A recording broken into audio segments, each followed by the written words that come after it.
Copyright provided by Dawgs Daily on FanNation Georgia will not have Arik Gilbert against South Carolina. With the 85 scholarship limit in college football, along with the limit on the number of players teams can take to away games, it leaves some difficult decisions for coaches in college football to decide who they want to take on the road with them. Usually, it is players dealing with injuries and walk-ons who have not made the depth chart.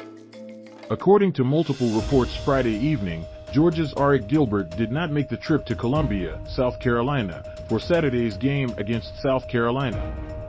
The sophomore tight end, fresh off a year-long break from football, was available for each of the Bulldogs' first 2 games this season.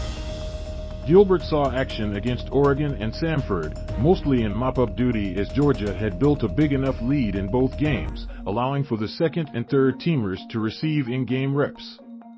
The former 5-star tight end out of Marietta, Georgia, played his freshman season at LSU, racking up 368 yards and 2 touchdowns on 35 receptions. He would then enter the transfer portal after the 2020 season. Weeks into fall camp, head coach Kirby Smart broke the news that Gilbert was away from the team as he dealt with personal issues, which saw him miss all of the 2021 season.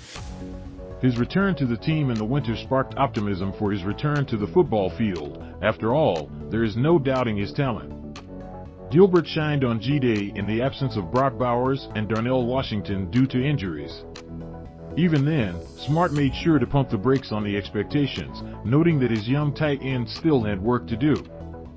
Fast forwarding to this week, when asked about a lack of playing time for Gilbert, Smart made it known that the performance of Gilbert determines how much or how little he gets on the field.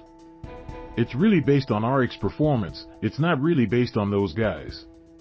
We have really quality guys that align, and they all play, and we play the guys that can play winning football and can communicate and execute. We like to have depth at those positions, but that's all based on how he practices and how he carries over the game plan. Kirby Smart on Arik Gilbert.